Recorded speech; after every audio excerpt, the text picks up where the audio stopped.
Worship and being involved in worship at a local church is an amazing thing that we get to do, but probably for all of us, there have been moments where we think, what are we doing? What is this about? I remember having one of those moments where beginning to try and think, what is the big picture of worship? And it happened after a Sunday morning. It's in the middle of October, which in London means it's cold and it's wet and it's miserable.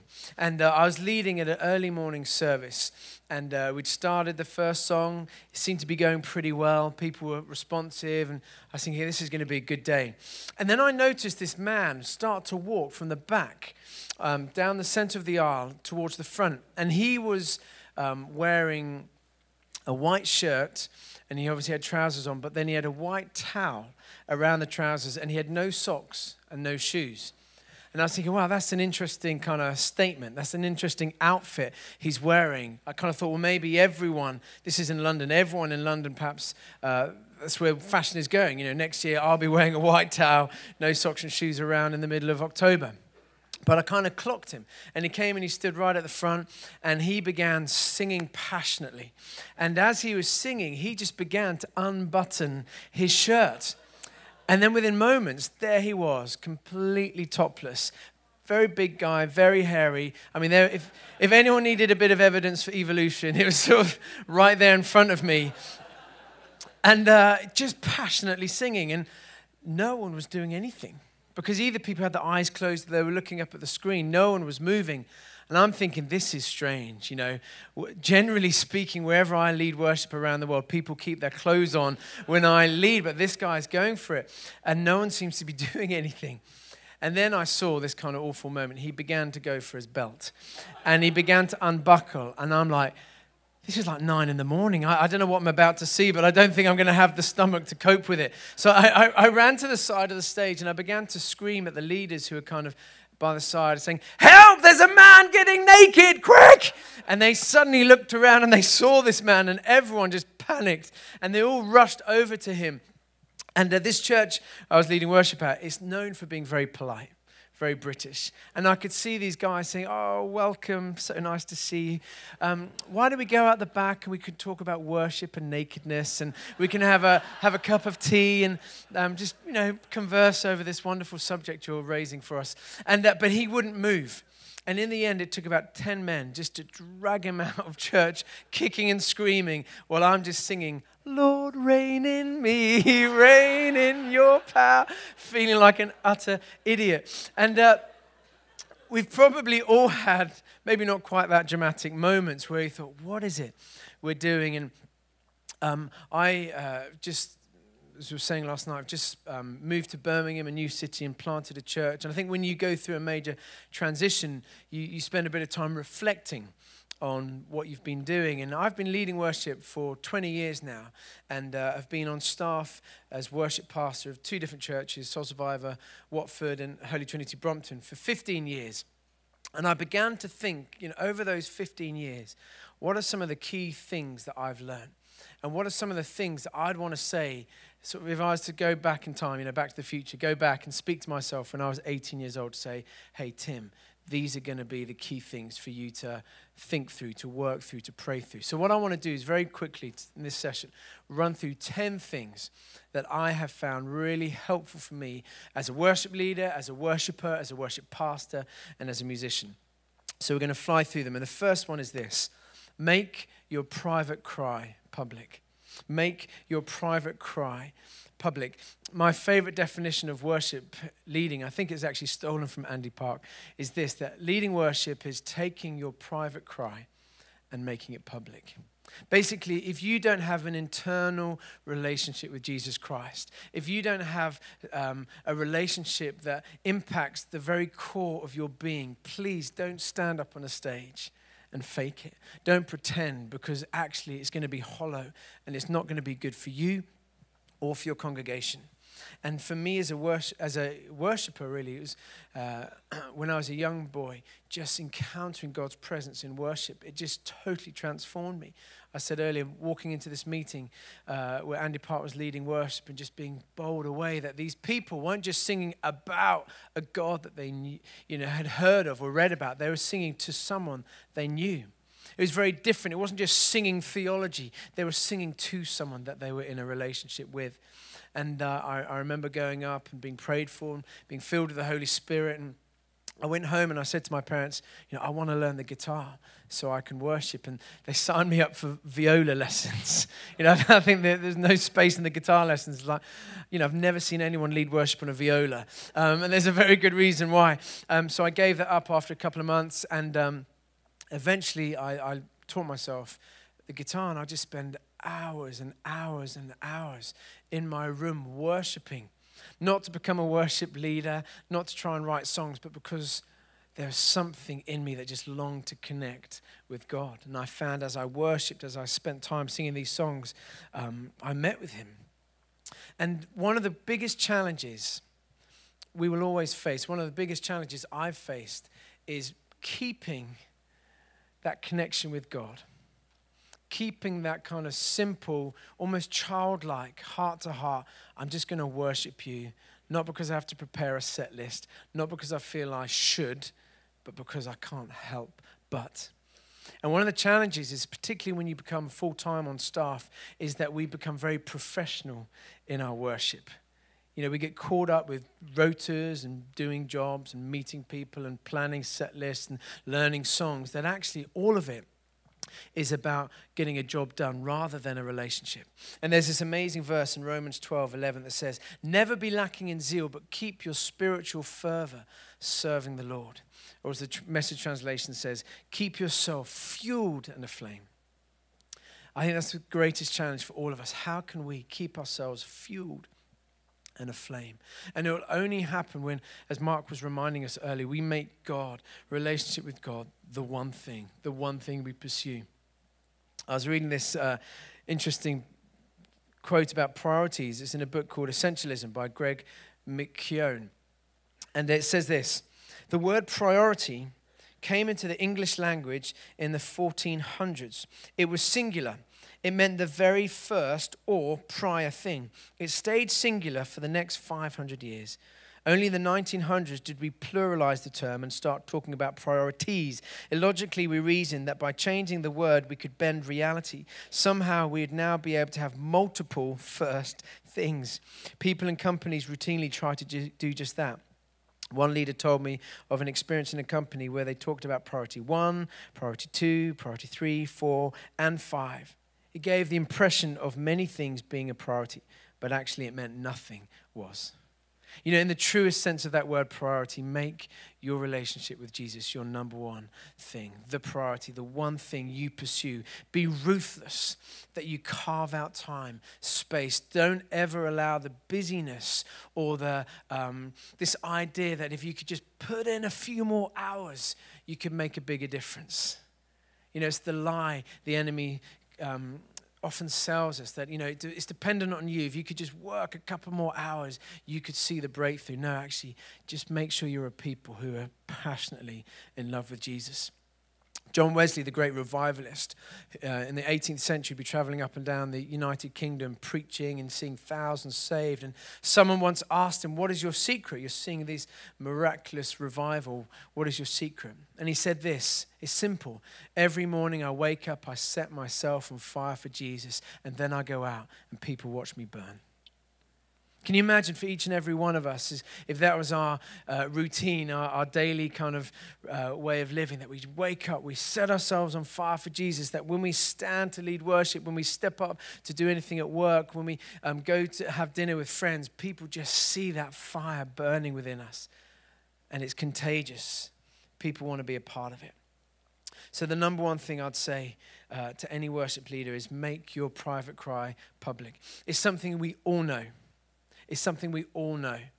But the truth is, I think for many of us, it's the key difference between really having a fruitful and effective ministry and just kind of feeling like we're always trying to achieve something. It's the most important thing for any leader of worship, that we pursue a relationship with Jesus. Make your private cry public. Secondly, try a little tenderness. Try a little tenderness. I went on a retreat a while ago with a few other leaders, and the guy who was sharing at this retreat had just retired from 40 years in ministry, leading a church. And so again, he was reflecting on some of his experiences as a leader. And he said this thing to us, which really struck me. He said, I want to pray over you that you'd be a people who would ask that you may know the pain of too much tenderness. Ask that you may know the pain of too much tenderness. And I think this sense of having soft hearts is really important, particularly when it comes to worship, this thing that's a spiritual activity. It's not just kind of follow ABC and you can be a success. It's this spiritual thing, trying to discern what God is doing and trying to lead God's people. And the truth is, as I reflect on many years working in churches, working with musicians who are often temperamental, that it can be very easy for relationship breakdowns to cause a sense of cynicism or hurt. We can easily become a bit cynical or jaded. We might feel that our pastors aren't really caring for us and they're not looking out for us, and we feel like we're being taken advantage of. And cynicism, it's so easy just to begin to weed its way into our hearts. And then we begin to operate out of frustration, out of exhaustion, out of trying to prove a point, out of trying to make something of our lives. But actually, I think God is calling us to be a people who are soft-hearted, who feel the pain of others. You know, I love reading through the Gospels, and you just see how Jesus was so readily available to the pain and the vulnerability of humanity. You know, I think if anyone had cause to say, I'm a bit busy, you know, he had 3 years of public ministry to save the world. Whatever job you've got to try and do, it's not quite as big as that. Saving the world, 3 years, go. And Jesus is out and about doing his stuff, but time and time again, you see people come to him. He kind of seemed to stop what he was doing and just suddenly engage with the person in front of him. Never seeing them as a job to get through, but just as a person to love. And I think for all of us, and certainly for me, there have been moments where I've realized I've seen maybe members of my team or people that I'm serving with as almost like a pawn, someone to get something done for me, a musician to fill a blank on a rota, and then we're really cross when they don't fulfill their commitment. A friend of mine tells a story of they were recording a live album, and this is in Hong Kong. And they'd been practicing just for hours and hours, days and days. And it was the night of the big moment. They had about 1,000 people coming. They were going to record the album. And they said, well, we're going to meet at 10 a.m. We're going to run through, just make sure everything's sorted. And 10 a.m., all the band are there apart from the electric guitarist. He's like, this is annoying, he's late. Then, 10:30, still no show. 11 o'clock, no shows, trying to call, can't get through. It's 12:30 and he hasn't turned up. I mean, he's left so many messages. And eventually, he gets through to the guitarist. And before the guitarist says a word, he launches into a tirade. I can't believe you're late. This is so like you. You've completely let everyone down. This is such a big moment. I'm really disappointed in you, blah, blah, blah, blah, blah. And then he eventually finished and his friend said, I'm so sorry. My dad's just had a heart attack. And he's like, oh. What an idiot I am. And I guess for some of us, maybe we can relate to that. We're so quick to be disappointed with people when they don't fulfill the job that we want them to do. And I think that's always a sign that either we're too busy or we're focusing on the wrong thing. And actually, we need to be a people who just love deeply. That the person is always more important than the event or the thing we're trying to achieve. People matter. And it affects the way we lead. I used to lead worship at this church, and the morning service, it was a 9:30 service. It was always hard work. And I remember I'd be leading away, just looking out, just seeing lots of bored faces, people not really singing, and I'd be thinking, you miserable bunch of sinners. You disgust me. How, like, you'd have all these things, pearl before swine, this is, pearl before swine. And I just, in my head, imagine, putting my guitar down and screaming all these things at them. And but of course he didn't. He just sweetly smiled and carried on. And what would happen is we'd lead worship, I'd get down and I'd sit at the side and I'd be having this conversation with God. God, what are we going to do with these people? I'm disgusted. You must be disgusted. Don't they know that you've done for them? You died on a cross for them, and they can't even be bothered to really sing or lift a hand in the air. And it's like I'd be having all these conversations, and I'd be getting more and more angry week after week after week. Oh, I don't like you, and I've got to lead worship for you. And I remember one time I was sitting down moaning to God, like thinking he was joining in this moan. And he said to me, Tim, I love these people. I love these people, and you need to love them too. It's one of those moments where God just really convicted me. Tim, your attitude sucks. And God said, pray that you might have my heart for these people. And that's what I did. I began to pray, Lord, give me a heart of compassion, a soft heart. May I love these people. Help me to understand where they're coming from, what's going on. And over weeks, over months, over years, we saw a real shift. I wonder if some of the congregation, I never asked, but whether they noticed a difference in the way I led. I wasn't leading so much out of a kind of an aggression or trying to get a reaction, but actually just out of a tender heart, a pastor's heart. And we began to see a change. And actually, by the end, it was just such a joy to lead there, the openness, the hunger to worship God, to express that. Sometimes we spend a lot of time trying to force people to do something, and actually it's because it makes us feel great. Wow, did you see how many hands were in the air? Woo, high fives, guys, we rocked it tonight. And actually, no, none of that matters. We're called to love, to serve, to pastor our congregations. Make your private cry public. Try a little tenderness. Third thing, serve your leaders. Serve your leaders. This is really important, and for some of us, this is really difficult. But I'm always reminded of the importance of this, looking at the story of David and Saul. Saul is the king of Israel, and he's corrupt, and he's bent on evil. He's been keeping a jealous eye on David, and he wants to kill him. He wants to destroy him. But David has been anointed. The prophet Samuel has prophesied that David is going to be the king of Israel. And so David is hiding away in a cave. Saul brings 3,000 men to come and kill him. And Saul goes into the cave to take a pee. And so he's there, and David thinks, this is it. God has delivered him into my hands. And the men are there, amazing. Just quickly go, kill him, job done. You'll become the king of Israel. And suddenly Israel can be led by a godly king rather than someone who's leading it into destruction. David goes up, he cuts a little corner off the garment of Saul's cloak, and then suddenly feels convicted. And he goes out to Saul and says, forgive me, forgive me. It says, the Lord forbid that I should do such a thing to my master, the Lord's anointed, or lay a hand on him, for he is the anointed of the Lord. And he says, I'm sorry to King Saul. And he says to his men, no, we're not going to do this. We're not going to kill the king of Israel, the Lord's anointed. And if anyone had a good reason to intervene and to kill Saul, it was David. But no, he understood a key principle of the kingdom of God, that we honor our leaders. We honor those in leadership over us. And there's a difference between honoring and then just being like doormats. Sometimes actually we do need to have tough conversations with those that we're in leadership, who we're serving under as leaders. And I know for me, I've had the privilege of working with some amazing leaders, but over 15 years, there have been times where there have been difficult conversations.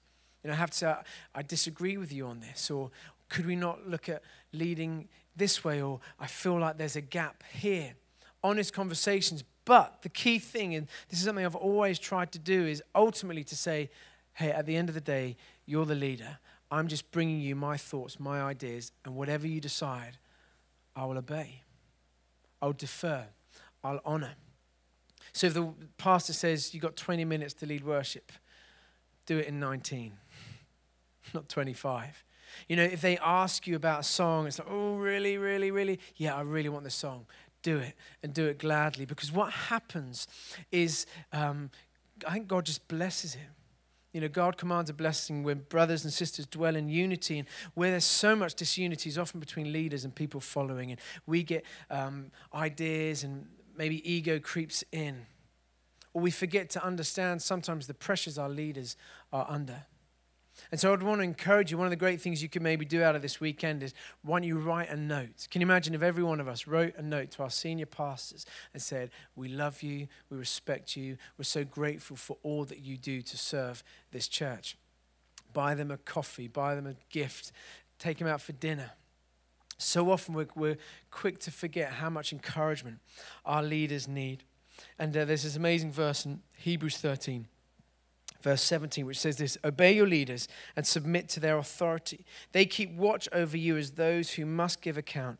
Obey them so that their work will be a joy, not a burden, for that would be of no advantage to you. It's a costly thing at times to do. And I'd say as well, and often the question I get is, I'm at this church, my leader just going on a completely different direction in terms of worship. We feel like we're going in different directions. I don't know what to do. We're not talking. It's just so difficult and painful. And I'd say if you can't serve your leader gladly, if you're not willing to step up and honor that, then I think you're better to move to another church, if I'm honest, because you're not going to bring about anything that's healthy. It's so important that we serve and honor our leaders. Sandy Miller, who was the vicar of Holy Trinity Brompton, which is a church I served in for 10 years. And his curate was a man called Nicky Gumbel, who pioneered the Alpha Course, one of the most significant leaders today in the church. And Sandy Miller was once asked, what do you think is the secret to the success of HTB? It's grown massively and Alpha's exploded all over the world. And everyone was kind of waiting for this kind of nugget of gold. You kind of scribble down the kind of follow this path and we'll all be huge. And Sandy Miller simply said this: I think God has blessed Nicky's obedience and Nicky's choice of honoring me as leader. You know, Nicky was probably more well-known around the world, but he chose to honor Sandy Miller as his leader, as his pastor. And God just blessed that. And so I think nothing good comes when we disobey, when we go behind our leaders' backs. And also what happens is people who we're serving, who are serving under us, they see it. And so if they see us speaking badly of our leaders, I can promise you they'll be speaking badly of you. But if they see us honoring and speaking well and breathing life into our leaders, they'll do the same for you. So really important, we serve our leaders. Not easy, but hugely important. Fourth thing, culture eats strategy for breakfast. Now, the headquarters of Ford have this big sign in their lobby: culture eats strategy for breakfast. And basically this idea that you can have the best strategy, the best plans, the biggest budgets, the most gifted people, but actually none of that matters, because the key thing is culture, the qualities, the values that you are uniting around. They say of Jesus, many scholars estimate that of his 3 years of public ministry, 18 months, half of his time was spent hidden away with his 12 disciples, just pastoring them, discipling them. You know, in many ways, he put all his eggs in the discipleship basket, and it's proved to work pretty well. The fruit of that is we're here today, and the church is growing throughout the world. Mike Breen, who's written a lot on discipleship, he says this: we are creating a culture even if it's unintentional. The question is, do we like the culture we're creating? All of our teams have a culture, a way people respond, a way people act, a way people think. And for some of us, we need to perhaps take a step back and say, do we like the culture we've built? We, at HTB, we spent a lot of time for a season talking about musical excellence. You know, we wanted to improve and increase the level of musicianship and really encourage people to just be the best that they could be. And so we talk to musicians, we talk about gear, we talk about lessons, we talk about, you know, great models of musical excellence. And we really went big for it. And it was never our intention, but what happened is we focused so much on excellence that all the musicians felt crippled by fear. And I remember there was a time we were saying, we want to be free, we want to take risks, we don't care if there are mistakes, we just want to really be spirit-led and step out. And then the musicians wouldn't do any of it. And no one would take a risk. You'd look at someone, why don't you play something? And they're like, no, not me.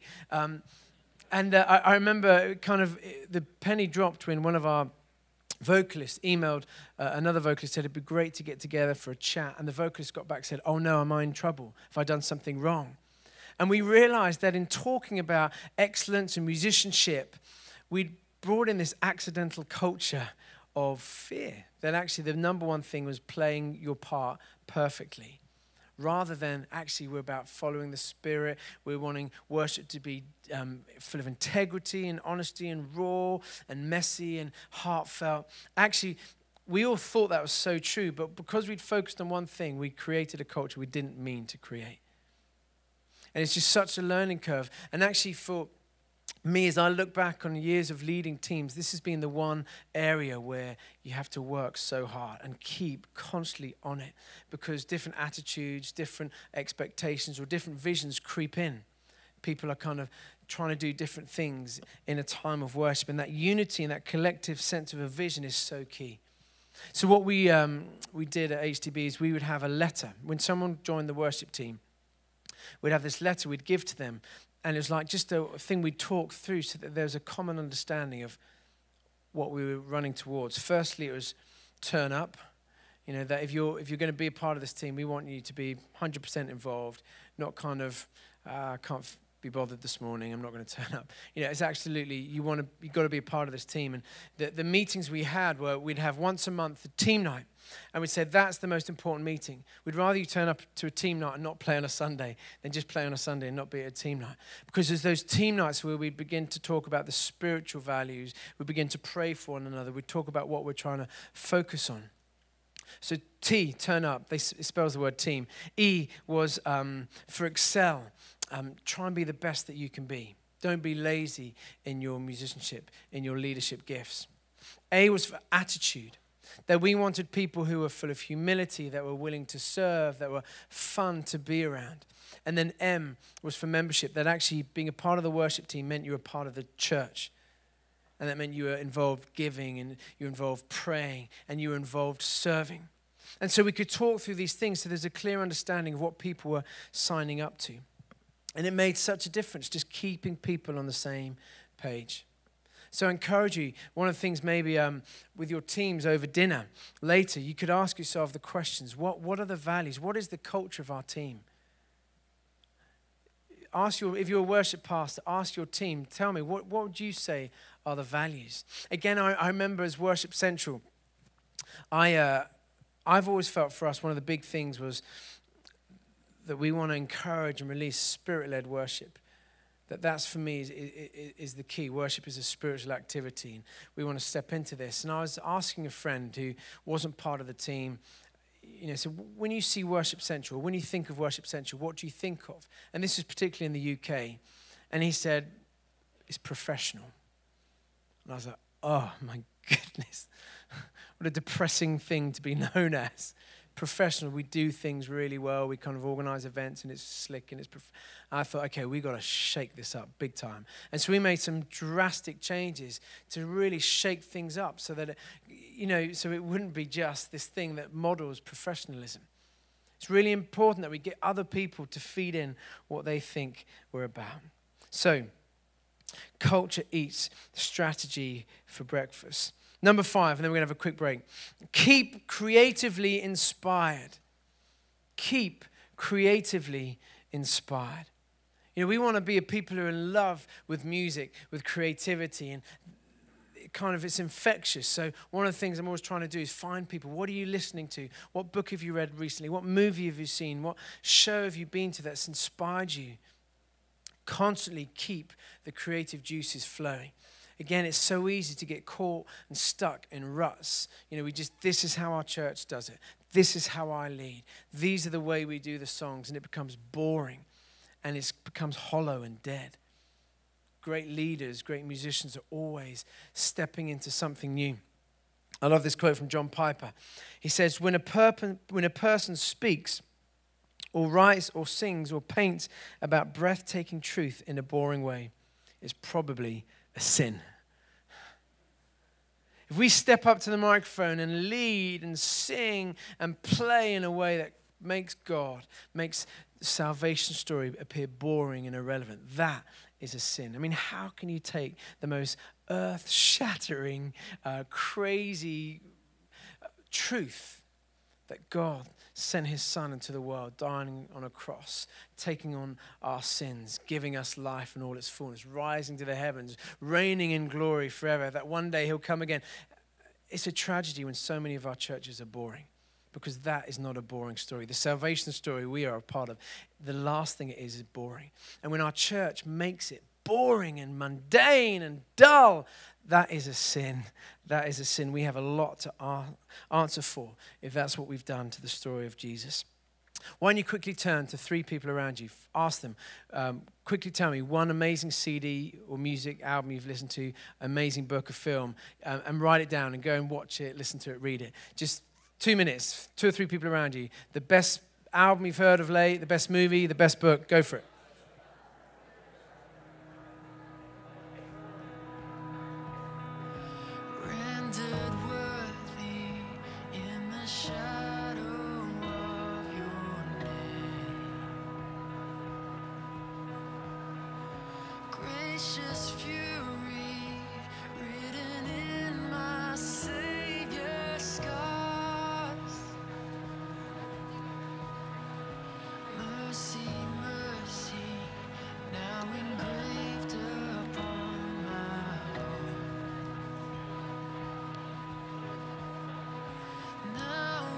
One more minute.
Okay. Let's gather back. So we've talked about maintaining a private cry. We've looked at keeping a tender, soft heart. We've looked at serving leaders. We've looked at culture of our teams. We've looked at creativity. Just before we move on to the next 5, are there any questions on any of this stuff? Things people would like to ask, more practical? Go for it. Yes. Yeah.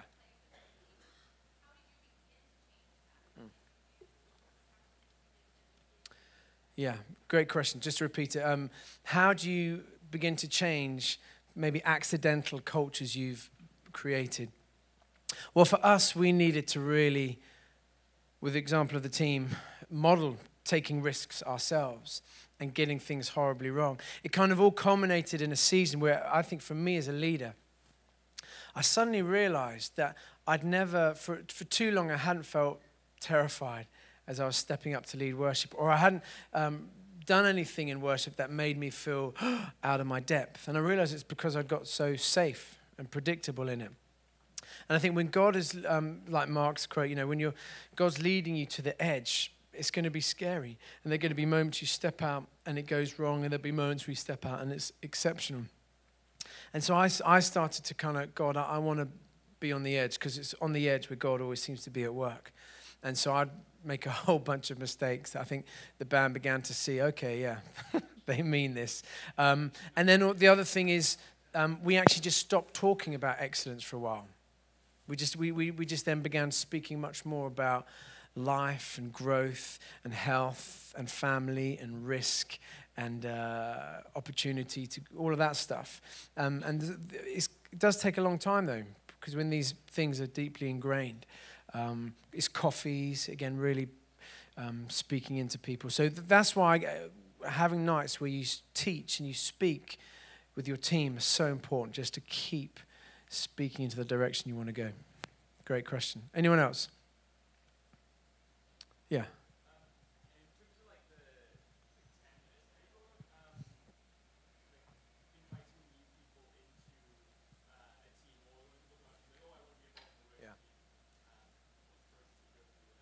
Yeah, people want to join the worship team. What's the process? Well, usually we'd have like different stages. And just to sort of say before, every church is different. And the HTB was a large church, so you could be a bit more picky. You know, now we're planting a church. You know, there's a few hundred of us. It's like, you play drums? Fantastic. You know, I'm not really a Christian. Doesn't matter. Just come. No. That's it. That's a joke. But you're like, you know, we're much less picky. That is a joke about that bit. But we're much less picky. And but at HTB we'd have, okay, why don't you email us, tell us about your experience, your involvement with worship, what kind of level you are musically. And it's classic. You do get a lot of people who are just totally not self-aware of themselves. You know, like when you watch these X Factor shows or Pop Idol, and, you know, they think they're amazing. It's like, what? And we'd have people saying, you know, I'd love to be on the worship team. I don't actually play anything and I can't sing, but it's like, well, how are you going to be on the worship team? So you could kind of get rid of a lot of people through that. And then we would, that sounds harsh, but you know what I mean? It's like, you've also got to be aware of everyone's time. And just some people you could see it's not going to be their thing. But then there'd be a whole bunch of people we'd get in and we'd have an informal audition. We'd jam through some songs, we'd get them to sing some harmonies or play along, and we'd just get a sort of a feel for where they're at. And for some it might be, do you know what? It doesn't feel like you're quite ready. Why don't you work on these things? Come to team nights, be involved in the community, and then let's look at it again in 6 months or a year. Others would be like, okay, great, let's begin to get you involved. And we'd often try and get musicians to be sort of paired off with more confident musicians. So if it's a guitarist, they play backup electric with someone, or if it's a keyboardist, maybe they come and observe the keyboardist during a Sunday and they play a bit during a rehearsal, or, you know, or we'd have other sort of midweek services where perhaps you could take a bit more risk on some of these musicians. So you gave them time to get up to speed. But I think you've got to be thinking it is the kind of, I think Bill Hybels talks about it, isn't it? It's the competence, it's the character, but it is the chemistry. Are they going to fit into the team? Do you feel you can connect and work with them? So those are the kind of things we'd be doing, but we did have a bit of a formal process. Yeah. Anyone else? Other questions? Yeah.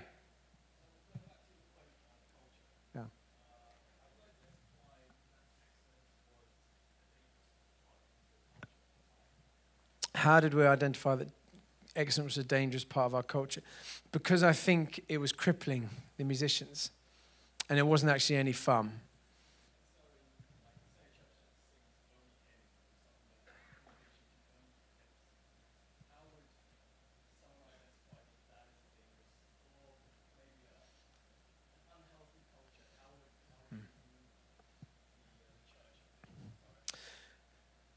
Big question. Church that only sings hymns, how do you move it on? Well, you do it slowly. You do it lovingly. People often talk about, loving and shoving. Pastoral ministry is all about loving and shoving. And I think there's a few things I'd do. Firstly, I'd start to talk about, I'd remind people that, the old hymn writers, and I'm going to talk about this in the next session, Releasing Creativity. The old hymn writers, Isaac Watts, John Newton, all of these guys were actually kicked out of churches because the hymns and the songs were so radical that they caused great offense. Most of these guys were kicked out. Now, that's sometimes, I think, worries me that not more worship leaders being sort of kicked out of the church for being too radical. Maybe we've got a bit safe. So there was a moment in time where those hymns were just like, wow, we could never even begin to imagine singing them. So if anyone says the hymns, that's it, that's the pinnacle of worship, all of these modern songs, they're, wishy-washy, they're rubbish, I'd speak into that, because actually I could talk through thousands and thousands of hymns that are rubbish, they're heretical. We're talking about the creme de la creme of 200-300 years worth of songwriting. So it's an unfair comparison. So I'd begin to talk in a bit about that. I'd also begin to talk in a bit about where are we going? I think we've got to remember the church exists for its non-members. It's a weird thought, that, isn't it? We exist for our non-members. We exist for those people who are currently walking down the street who wouldn't even give church a second thought. And I remember, again, Sandy Miller, who's the vicar of HTB. This was 20, 30 years ago. And they had a robed choir. And it's all very traditional, singing a few hymns. And he saw this young guy wearing a cap walk into the church. He popped his head in and he heard about 1 minute of the singing. And he walked straight back out. And for Sandy Miller, he was like, okay, that guy there is the guy we need to reach for. And so he banned the choir. I mean, this is radical. He banned the choir, and he started slowly introducing. Actually, to be fair, he didn't ban the choir. He stopped paying them. And then no one turned up, which says a lot. And then he began to just introduce contemporary songs.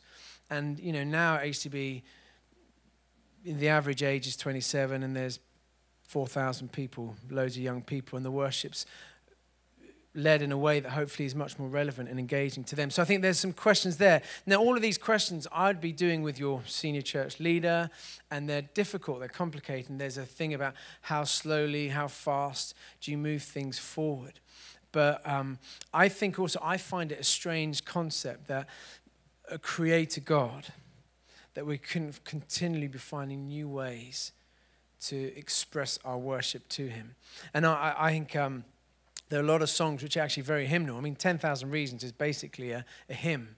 And I imagine if you sort of slipped it in and, just changed the copyright, took Matt Redman out and put Isaac Watts in, then probably you get away with it. There's probably can't do that for legal reasons. But I think that these are kind of the journeys that we all need to be going on with our leaders. But I would say personally, you might not like me for saying this, but I think if a church is only singing hymns,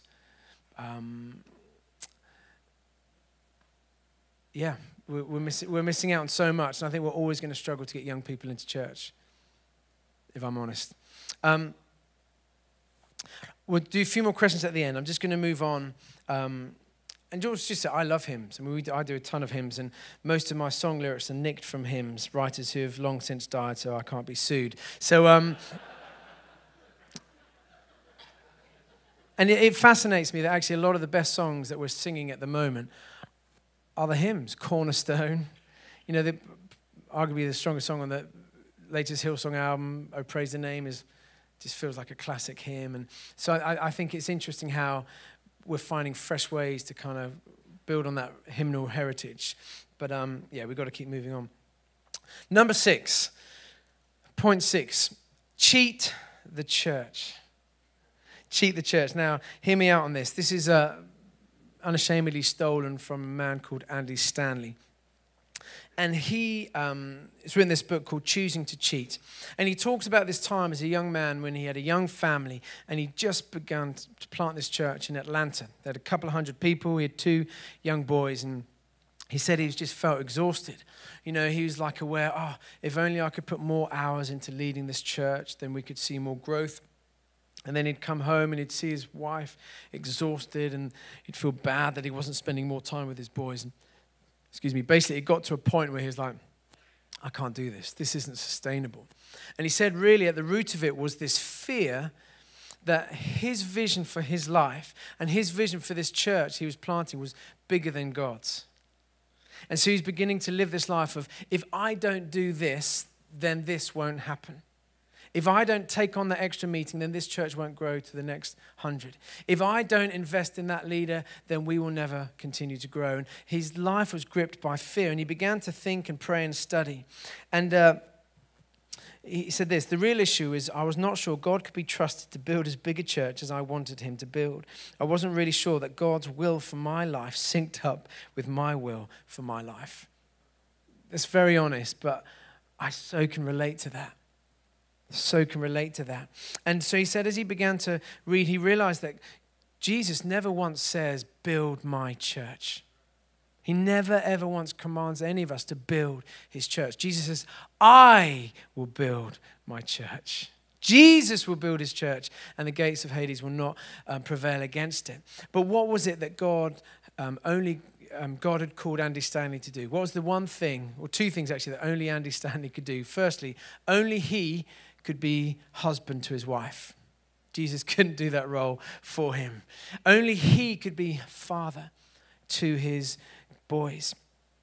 Ephesians 5:25, husbands, love your wives just as Christ loved the church and gave himself up for her. So he said this, when I looked at these two concepts, Jesus building the church and Andy Stanley being husband to his wife, and I put them together, it freed me up because I was never commanded to love the church. I was commanded to love my wife. And I was never commanded to build the church. Jesus promised he would build the church. But somehow in ministry, we get these things confused so easily. We say, I'm going to build the church. Meanwhile, God, I need you to watch over and take care of my family. And so what he did is he asked his wife, when are you most exhausted? And she said, 5 o'clock, trying to put the kids to bed and give them tea. I'm ready to sort of strangle them.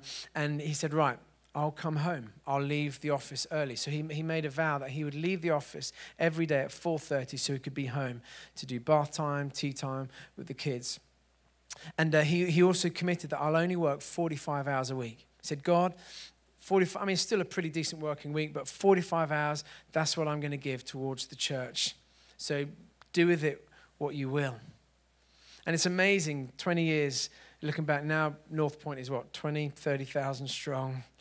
He's got a great relationship with his family, and he's still thriving as a leader because he chose to actually love his wife, love his family, and rest in the security that God was always going to build the church. For some of us, you maybe need to have a good long think about your motives. And maybe some of us, it's so easy. Again, we're doing all the stuff like, God, please look after my family, look after my kids. And we have this warped sense that actually when we're standing up, leading worship, when we're at an early morning prayer meeting, when we're pastoring someone, that is when God is most pleased with us. Oh, look, they're up at 6 a.m. Amazing. I always remember this is as a kid, this guy came and he spoke at this conference, and he started his talk and he was just going on and on. He's quite a well-known preacher and missionary. And it's like, oh, it's so hard. I've been away from my wife for weeks now. And I was on the phone to her and she was sobbing down the phone saying she wasn't coping. But God has me here and I'm leading and I'm glad to be here preaching to you. And I was probably about 14 at the time. And I thought, you, my friend, are an idiot. You need to get on a plane and you need to go home, because that to me doesn't seem a godly way to live.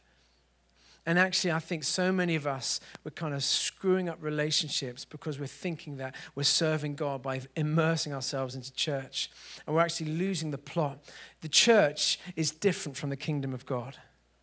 The church and the kingdom of God, they're not the same. The kingdom of God is God building, ruling and reigning throughout this whole world, the whole earth. And the church is a part of it. And the church is God's plan to reach out to the lost. But many of us, we're neglecting, we're hurting relationships. We're actually damaging ourselves because we're trying to save the world. Just been reading Eugene Peterson's book, Pastor's Notebook, and he talks about this kind of idea of the celebrity pastor who we honor and we think, wow, look how many hours they work. How incredibly driven they are. Gosh, they never take a day off. They're in the office at 6, and that's having done a 2-hour run beforehand. And wow, if only I could do that. And he said there's two reasons we work like that. One is a pastor is too vain, and they think that the church is purely dependent on the amount of hours that they work. Or the second thing is that they're lazy and they haven't got control of their diary, and they're just saying yes to everything and they're doing all the wrong things. And actually, the important thing for us is to, as I said at the very beginning, to maintain a spiritual love relationship with Jesus Christ and to love our families. And if we do that, I believe God will use us. God will honor us. And it's been a real challenge for me. I know sometimes I look back and I've hurt my wife and I've hurt my family by taking on trips that I didn't need to take. One of the things, just to be really honest, This was a few years ago, I was doing this event at this conference, this one of the most well-known conferences, and I'd taken my wife, and she was heavily pregnant. We already had 2 kids, and I was thinking, this is going to be great to lead and great fun to be a part of. But what was clear is, my wife was exhausted, and actually I'd got the balance way off, totally wrong, and I could see the way I was living my life wasn't honoring her.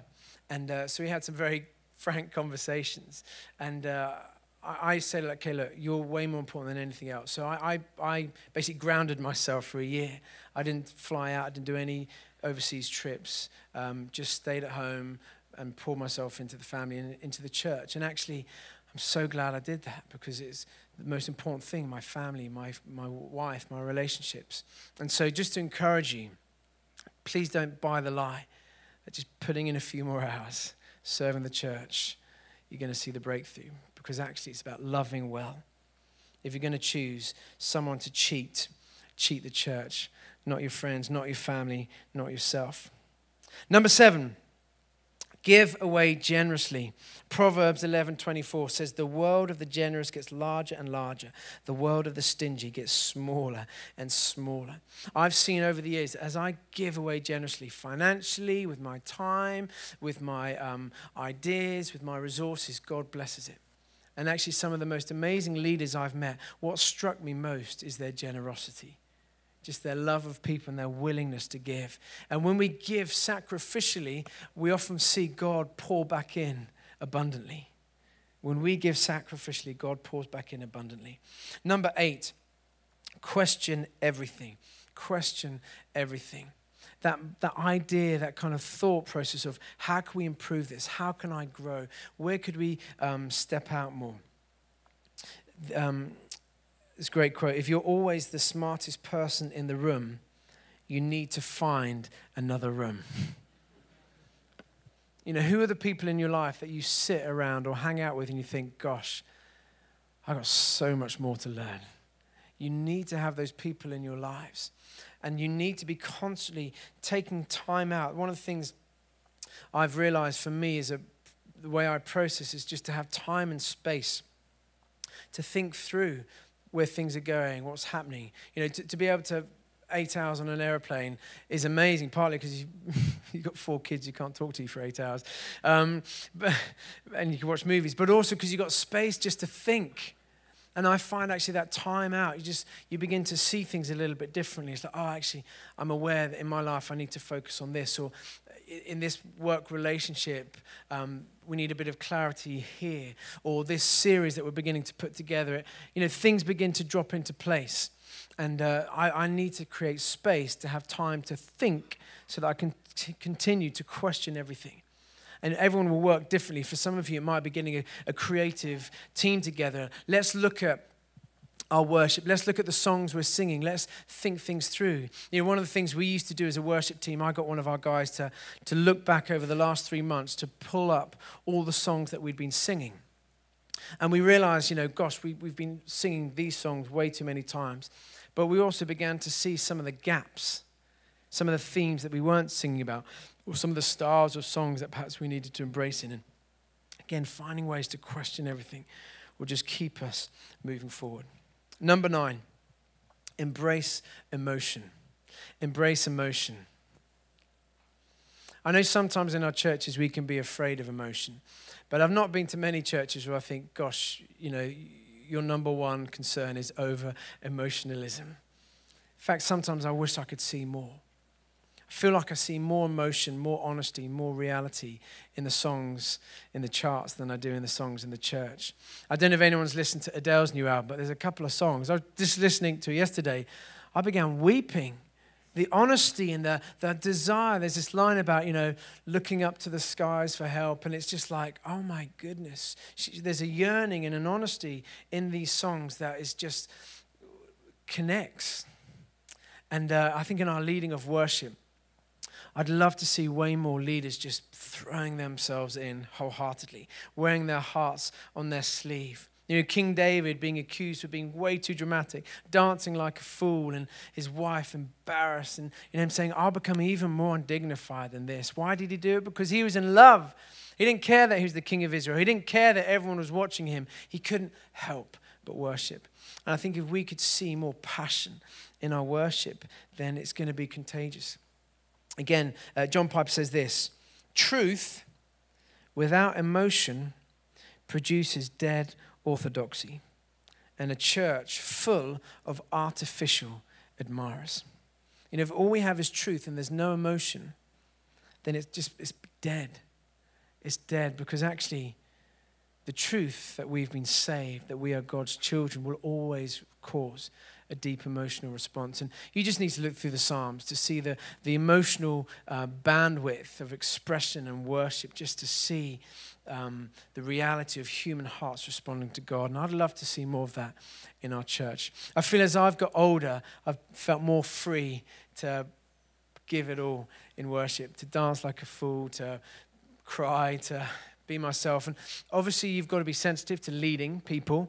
You know, it doesn't work if you're just there sobbing hysterically and everyone's like, just a couple more minutes. Because there's a responsibility of leading people. But I think sometimes I feel like I don't really see what's going on there. It feels like going through the motions. Embrace emotion. Final thing, and then a few more questions. Take risks. Take risks. If I was to think what was my biggest regret in ministry, it'd be this, that I didn't take more risks, that I cared too much about what others thought or how it might appear of getting it wrong. And I think we just need to take massive risks. I love this verse in 2 Corinthians 6, verse 11. This is in the Message translation. Dear Corinthians, I can't tell you how much I long for you to enter this wide open, spacious life. We didn't fence you in. The smallness you feel comes from within you. Your lives aren't small, but you're living them in a small way. I'm speaking as plainly as I can with great affection. Open up your lives. Live openly and expansively. God hasn't put fences around you. He's calling you to live open, expansive, risk-taking lives.